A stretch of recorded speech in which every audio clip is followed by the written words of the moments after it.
Good morning, everyone. Welcome to worship here at Clear Creek, whether in person or online. It's always a blessing to worship God with you today. And here in our church family, we always say, and we really mean it, it is our mission to reach the next person for Jesus.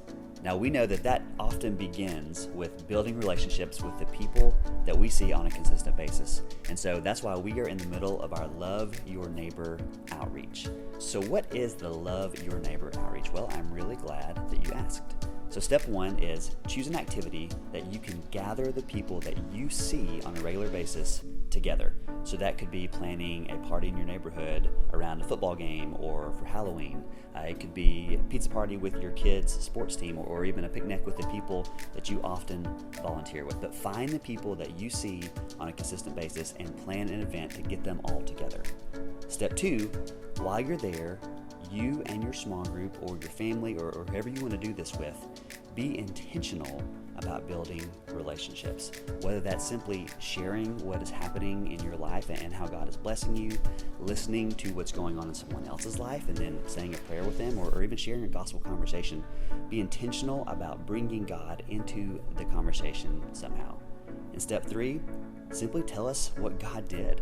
We would love to help make this happen, and so get with the office, let us know how God worked with that situation. We would love to reimburse you up to $250 to help you build relationships so that we can reach the next person for Jesus.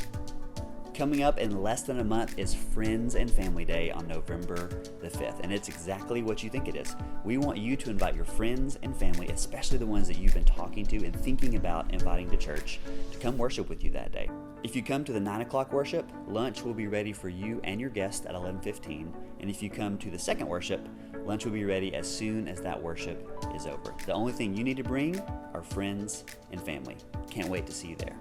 Now, after a great morning of worship, a great meal, and honestly, probably a nap, we want to invite you to come back to our Fall Festival that night from 4:30 to 6:30. We have our Fall Festival on Friends and Family Day really for two reasons. Number one, we want to give you guys an opportunity to hang out with your friends, your small group, and your church family, and just simply have a good time. Number two, we also know that not all of our friends and family are ready for an invite straight to church on Sunday morning. And so we want to give you guys an opportunity to invite them not to church, but to a fall festival so that they can meet some of the people and maybe feel a little bit more comfortable about joining you. We're going to have hay rides, pony rides, lots of food, pumpkin chunkin'. It's going to be a fantastic time. So again, all this is happening on November the 5th from 4:30 to 6:30. We always want to take the time to thank you all for being such an incredibly generous church. Because of your giving, we are able to spread the love of Jesus and the gospel both here in our city as well as around the world. If you would like to give, there are 3 easy ways on the screen right now that you can do so. Again, thank you so much for being here this morning. If you're new here and if you don't have a church home, we would love to get to know you. Please meet us out in the lobby at the Next Steps desk at the New Here sign. Now, I want to ask everyone to stand as we enter our time of praise. Love you all. See you next time.